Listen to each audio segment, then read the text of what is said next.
So, how does a full blown trade war between two of the world's biggest democracies suddenly flip into a groundbreaking strategic alliance? Well, that's exactly what happened with the huge 2026 US India trade agreement. Today, we're going to unpack the high stakes negotiations that actually made it all happen. I want to start with just this one number 50%. Just imagine for a second that you sell something, right? And then overnight, a brand new tax comes along and makes literally half of your money just vanish. That's the economic cliff India was staring down in late 2025. And that crisis, it set the stage for everything that came next. So, how did things get so bad in the first place? First, we'll dive into the perfect storm that nearly blew US-India trade apart.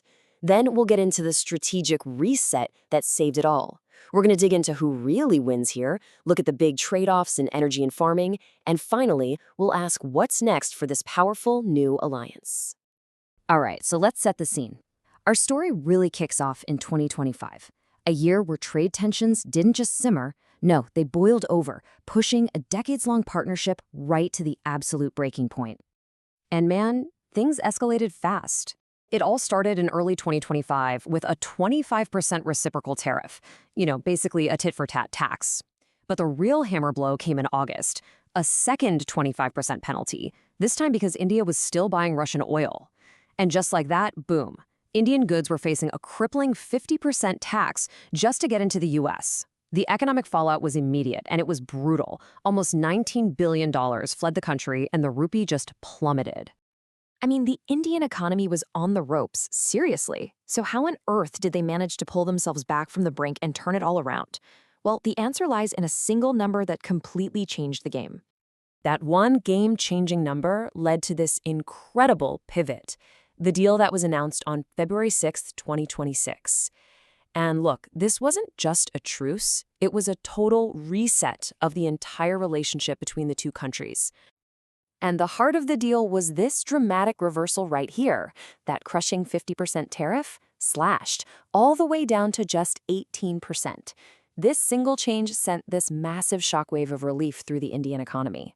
But you might be wondering, how exactly did they get from 50 all the way down to 18? Well, it wasn't just a simple discount. No, it was actually a really clever two-part maneuver. First, that original 25% reciprocal tariff, they negotiated that down to 18%. But the real masterstroke was getting rid of the entire 25% penalty for buying Russian oil. Now, the key condition for this was huge.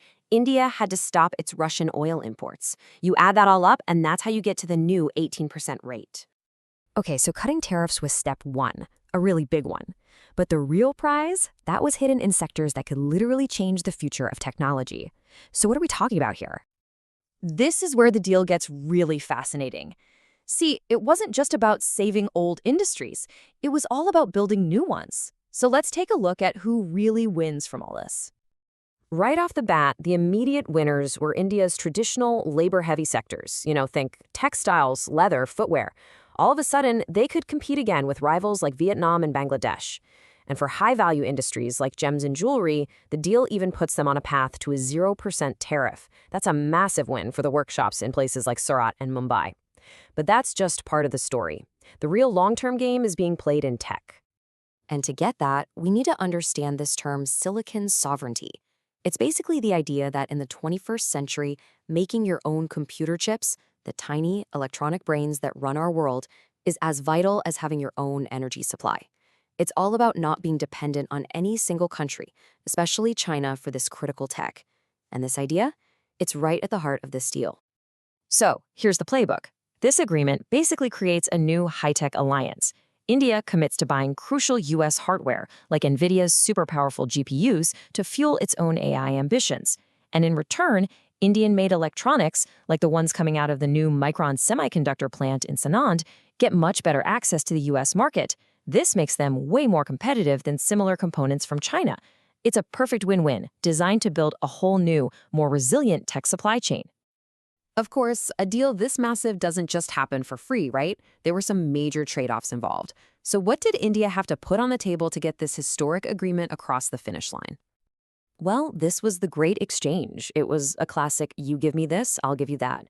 On one side, India agrees to stop buying Russian oil and commits to buying $500 billion in U.S. goods, especially energy. It also had to lower tariffs on American farm products like nuts and apples. But in return, it got that massive tariff cut, had sanctions lifted on its aircraft parts industry, and, this is key, it won protections for its most sensitive farm sectors like dairy and wheat. It was a really smart piece of economic give and take. So you look at all this, and with these clear wins in tech and manufacturing, the whole deal looks like a total home run, right? But is the road ahead really going to be that smooth? Turns out, there are still some pretty giant hurdles to overcome. And those hurdles bring us to the future of this deal, because this agreement isn't the finish line. Nope, it's really just the beginning of a much, much longer journey for both countries. And they have a roadmap. This isn't just some handshake agreement. It's a very clear three-phase plan for the future. Phase 1 was the immediate tariff cut. Phase 2, just a month later, was all about locking it down with a binding legal agreement. And Phase 3, which kicks off in 2027, that's the big one. Broader negotiations on everything from digital trade to services. But the path forward isn't without its risks. For one, those big U.S. tariffs on Indian steel and aluminum, they're still there, and that's a major sticking point. Both countries also need really strict rules of origin, which are basically rules to make sure a product that says made in India wasn't actually just made somewhere else to sneak past tariffs. And maybe most importantly, there's this big ongoing debate within India about strategic autonomy. How do you balance this deep new alliance with the US while maintaining those historic relationships? So when you step back and look at the whole picture, they went from a devastating trade war to a truly paradigm-shifting strategic alliance. The US and India have absolutely rewritten the rules of their relationship. But the final question still hangs in the air. In a world that is constantly changing, will this partnership really be enough to define the 21st century? That's something only time is going to tell.